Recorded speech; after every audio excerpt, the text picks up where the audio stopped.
ಕಳೆದ ವರ್ಷ ತಾನೇ ಜೋಡಿಯಾಗಿ ಈಗ ಎರಡನೇ ಚಳಿಗಾಲ ಕಾಣ್ತಿರೋ ತರುಣ ದಂಪತಿಗಳು.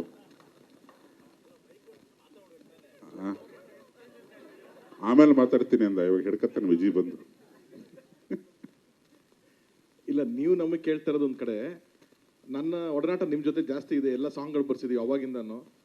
ಏನೋ ಸಿಚುವೇಶನ್ ತರೋಣ ಗುರುಗಳೇ, ಹಿಂಗೆ ಎಣ್ಣೆ ಮೇಲೆ ಸಾಂಗು, ಸಂಜೆ 7 ಗಂಟೆ ಮೇಲೆ ಬಾ ಅಂತ ಹೇಳ್ತೀರಾ.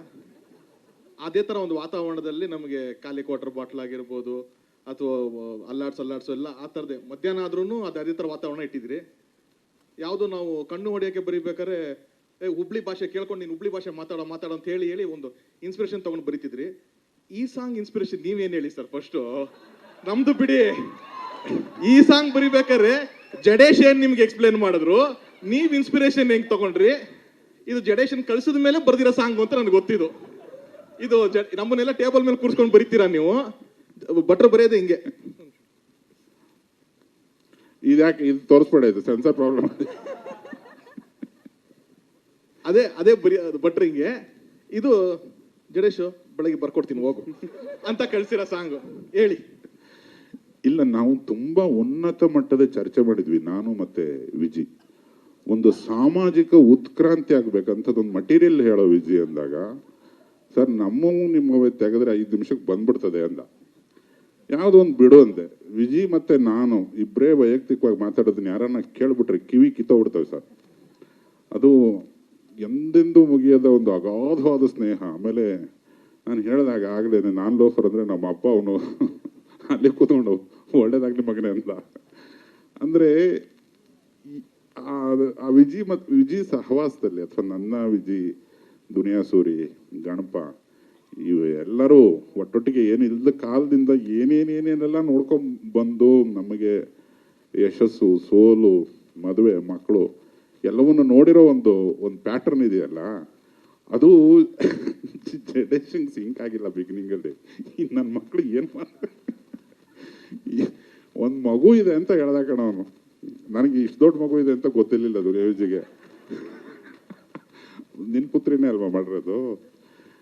ತಡಿ ಇದೆ ಮಟೀರಿಯಲ್ ಅಂತ ತೆಗೆದೆ. ಈಗ ನಮ್ಮ ಬದುಕಿಂದ ಏನಾರ ತೆಗೆದ್ರೆ ತರ ಅವನ್ನ ಕೇಳಕ್ಕಾಗಲ್ಲ ನೀನು. ಆ ತರ ನಿನ್ನ ಮಗಳಿಗೆ ಒಂದು ಧನ್ಯವಾದ ಕಣ. ತುಂಬಾ ಮುದ್ದಾಗಿ ಕಾಣಿಸ್ತಿದ್ದಾಳೆ. ಆಕೆಗೆ ಇಂಡಸ್ಟ್ರಿಗೆ ಸ್ವಾಗತ.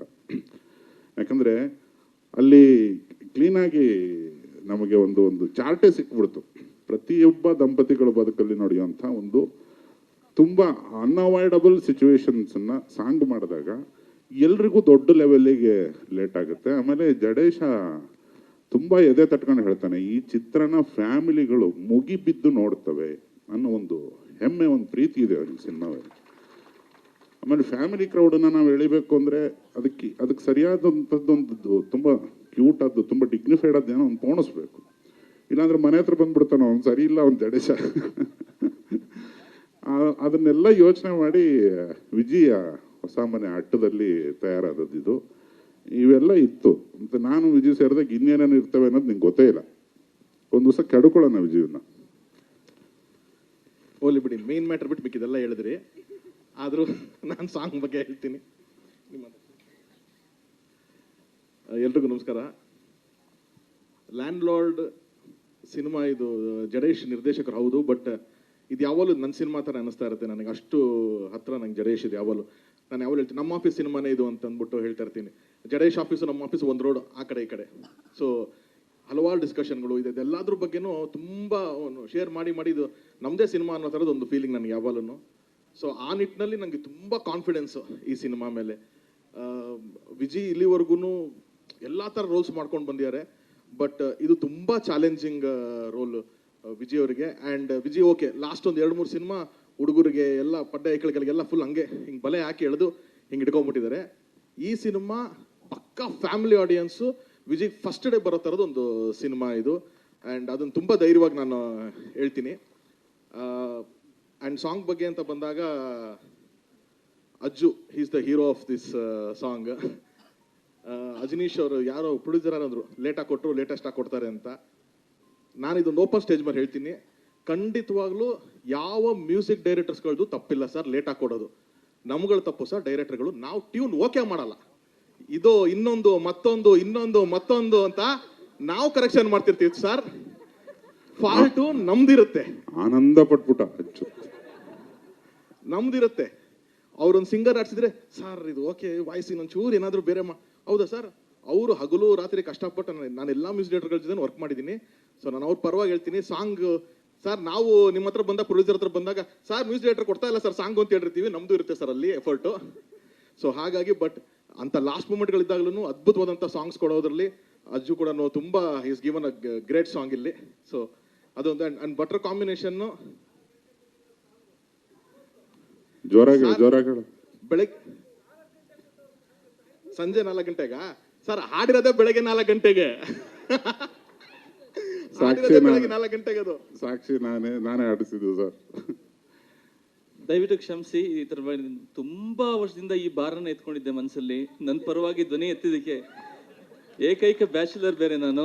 So I was left alone there. So I am so happy sir, thank you for telling this. ನೀವು ನಿಜವಾಗ್ ನಾನು ಮರೆಯೋದಿಲ್ಲ ಇದನ್ನ. ಯಾವ ಫಂಕ್ಷನ್ಗೆ ಹೋದ್ರು ಅಜ್ಜು ಸರ್ ಲೇಟಾಗಿ ಕೊಡ್ತಾರೆ, ಆದ್ರೆ ಲೇಟೆಸ್ಟ್ ಆಗಿ ಕೊಡ್ತಾರೆ ಅಂತ ಕೇಳಿ ಕೇಳಿ ಕೇಳಿ ಯಾರಾದ್ರೂ ಒಬ್ಬ ನನ್ನ ಪರವಾಗಿ ಮಾತಾಡಲ್ವಾ ಅಂತ ಕಾಯ್ತಾ ಇದ್ದೆ. So thank you sir. ಈಗ ಅವನೊಂದು ಮಾತಿನ ಮಧ್ಯೆ ಬ್ಯಾಚುಲರ್ ಅಂದ, ವೇದಿಕೆ ಬೇರೆ ಹತ್ತಿದ್ದಾನೆ, ಇಷ್ಟೊಂದು ಜನ ದಂಪತಿಗಳಿದೀವಿ, ವಿಜಿ ಇದ್ದಾನೆ, ನಾನಿದ್ದಾನೆ. ಇರಪ್ಪ ಬಾರಪ್ಪ ಇಲ್ಲಿ ವಿಜಿ ನೋಡ್ಗುರು, ನಿತ್ಕೋ ಗುರು, ಇಲ್ಲಿ ಬಾಗುರು. 1.5 ವರ್ಷದ ಹಿಂದೆ ನಾನು ತರುಣ್ಗೆ ಒಂದು ಪುಟ್ಟ ಜ್ವರ ಬಂದು ಹಾಸ್ಪಿಟ್ಲಲ್ಲಿ ಇದ್ದಾಗ ಒಂದು ಮಾತು ಹೇಳಿದ್ದೆ, ಮದುವೆ ಮಾಡ್ಕೊಂಡ್ಬಿಡೋ, ಇವು ಜ್ವರಗಳು ಮತ್ತೊಂದು ಮಗದೊಂದು ಇದು ಎಲ್ಲದಕ್ಕೂ ಮದ್ದದೆ, ನೀನು ತುಂಬಾ ಲೇಟ್ ಮಾಡಿದ್ರೆ ಸ್ವಾತಿ ಮುತ್ತೆಲ್ಲ ಒಣಗಿ ಪೌಡ್ರ್ ಆಗ್ಬಿಡ್ತಾವ ಗುರು.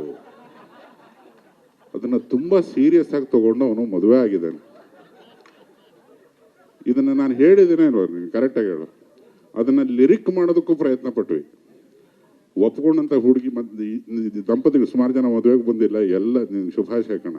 ಇದೇ ತರ ನಾನು ಅಜ್ಜುಗೂ ಹೇಳ್ತೀನಿ, ಅಜ್ಜು ವೇದಿಕೆ ಹತ್ಬಿಟ್ಟು ಮೈಕ್ ಹಿಡ್ಕೊಂಡು ನಾನು ಬ್ಯಾಚುಲರ್ ಅಂತ ಮಾರ್ಕೆಟಿಂಗ್ ಮಾಡಬೇಡ, ಯಾವ್ದಾನ ಕಟ್ಕೊಂಡ್ಬಿಡುಗರು. ಇದು ಸೇಮ್ ಡೈಲಾಗ್. ಸ್ವಾತಿ ಮುತ್ತೆಲ್ಲ ಒಣಗಿ ಪೌಡರ್ ಆಗೋಕ್ ಮುಂಚೆ ಮದುವೆ ಆಗ್ಬಿಡು ಅಂತ ನಮ್ಮ ಕಳಕಳಿಯ ಪ್ರಾರ್ಥನೆ.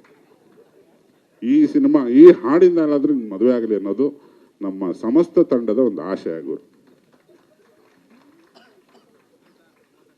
ಆಯ್ತು, ಓಕೆ. ಇಂಟರ್ವಲ್ ಆದ್ಮೇಲೆ ಮತ್ತೆ ನಮ್ಮ ಸೆಕೆಂಡ್ ಹಾಫ್ ಸಾಂಗ್ ಬಗ್ಗೆ ಅಂತ ಬಂದಾಗ, and again Vijay and Rachita ಅವ್ರ ಕಾಂಬಿನೇಷನ್, ಐ ಥಿಂಕ್ ನನಗೆ ಗೊತ್ತು ಕತೆ ಏನಿದೆ ಹೆಂಗಿದೆ ಅಂತ ಅಂದ್ಬಿಟ್ಟು ಈ ಸಿನಿಮಾ ನೋಡಿದ್ಮೇಲೆ ಐ ಥಿಂಕ್ ಇಡೀ ಆಡಿಯನ್ಸು ರಚಿತಾ ಅವ್ರ ಗಟ್ಸಿಗೆ ಸೆಲ್ಯೂಟ್ ಹೊಡಿತಾರೆ ಈ ಸಿನಿಮಾದಲ್ಲಿ. ಯಾಕಂತಂದ್ರೆ ಹೀರೋಗಳು, ಅದ್ರಲ್ಲಿ ಮಾಸ್ ಹೀರೋಗಳು ಒಂಚೂರು ವೈಟ್ ಗಿಡ ಬಿಟ್ಟರು, ವೈಟ್ ಒಂಚೂರು ಹೇರ್ ಗಿರ್ ಮಾಡ್ಕೊಂಡ್ರೆ ಮಾಸಾಗಿ ಕಾಣಿಸ್ತಾರೆ ಅಂತ ನಾವು ಡೈರೆಕ್ಟರ್ ಪಾಯಿಂಟ್ ಆಫ್ ವ್ಯೂ. ಅದೇ ಹೀರೋಯಿನ್ಗಳಿಗೆ ಒಂಚೂರು ನಾವು ವೈಟ್ ಹಾಕಿದ್ರು ತುಂಬಾ ಭಯ ಇರುತ್ತೆ, ಏನಪ್ಪ ಹೆಂಗೆ ಅಂದ್ರೆ ಅವ್ರು ಏಜ್ ತರ ಕಾಣಿಸ್ತಾರ ಅಂತ ಅಂದ್ಬಿಟ್ಟು.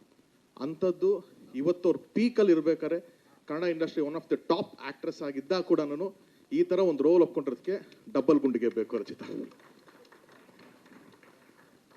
ಸೊ ನಿಜವಾಗ್ಲೂ ನ್ಯಾಯ ಒದಗಿಸ್ತಾರೆ ಅವ್ರು ಕೂಡ. ಅಂಡ್ ಒಂದು ಅದ್ಭುತವಾದಂಥ ಟೀಮ್ ಕಟ್ಕೊಂಡಿದ್ದಾರೆ ಜಡೇಶು, ಕ್ಯಾಮ್ರಾಮನ್ ಸ್ವಾಮಿ ಆಗಿರ್ಬೋದು, ಪ್ರಕಾಶ್, ಇವನ್ ಕೋರಿಯೋಗ್ರಫಿ ಭೂಷಣ್ ಮಾಡಿರೋದು, ಇದು ಕೋರಿಯೋಗ್ರಫಿ ಭೂಷಣ್ ಮಾಡಿದ್ದಾರೆ. ಅಂದ್ರೆ ಒಂದು ತುಂಬಾ ಹಸಿವಿರುವಂತ ಒಂದು ಟೀಮು ಜಡೇಶ್ ಜೊತೆಗೆ. ಜಡೇಶೇ ಅಷ್ಟೇ 24 hours. ನನಗೆ ಬೇರೆ ಸ್ಟೇಜ್ಗಳಲ್ಲಿ ತುಂಬಾ ಜನ ನನ್ನ ಬಗ್ಗೆ ಹೇಳಿದ್ದಾರೆ, ತರುಣ್ ಕೆಲಸ ಕೆಲಸ ಕೆಲಸ ಅಂತಿರ್ತಾನೆ ಅಂತ. ಅದೇ ತರ ನಾನು ನೋಡಿದ ಇನ್ನೊಂದು ವ್ಯಕ್ತಿ ಅಂತಂದ್ರೆ ಅದು ಜಡೇಶ್. 24/7 ಸಿನಿಮಾ ಸಿನಿಮಾ ಸಿನಿಮಾ ಅಂತಾನೆ ಅವನು ಹೋರಾಟ ನಡೀತಾ ಇರುತ್ತೆ.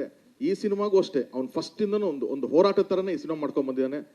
ಪ್ರೊಡ್ಯೂಸರ್ ಸರ್ ಎಲ್ಲಿದ್ದೀರಾ ಸರ್? ಸಾರಥಿ ಆದ್ಮೇಲೆ ಗ್ಯಾಪ್ ಆದ್ಮೇಲೆ ಮತ್ತೆ ಫಿಲಮ್ ಮಾಡ್ತಿದ್ದೀರಾ ಸರ್? ಅವತ್ತು ಒಂದು ಹೋರಾಟ ಮಾಡಿ ಒಂದು ಇಂಡಸ್ಟ್ರಿಗೆ ಒಂದು ದೊಡ್ಡ ಹಿಟ್ ಕೊಟ್ಟಿದ್ದೀರಾ. ಇದು ಒಂದು ಹೋರಾಟನೇ ಸರ್, ಇದು ಇನ್ನೊಂದು ಇಂಡಸ್ಟ್ರಿ ಹಿಟ್ ಆಗುತ್ತೆ ಸರ್. ಧೈರ್ಯವಾಗಿರಿ, ನೀವು ಧೈರ್ಯವಾಗಿರ್ಬೇಕು ಅಷ್ಟೇನೆ. ಸೊ ಒಂದು ಅದ್ಭುತವಾದಂಥ ಡೇಟ್ January 23rd ಬರ್ತಾ ಇದೆ ಸಿನಿಮಾ. ಸೊ ಒಳ್ಳೇದಾಗ್ಲಿ ಸಿನಿಮಾಗೆ, ಇಡೀ ತಂಡಕ್ಕೆ ಒಳ್ಳೇದಾಗ್ಲಿ. Thank you.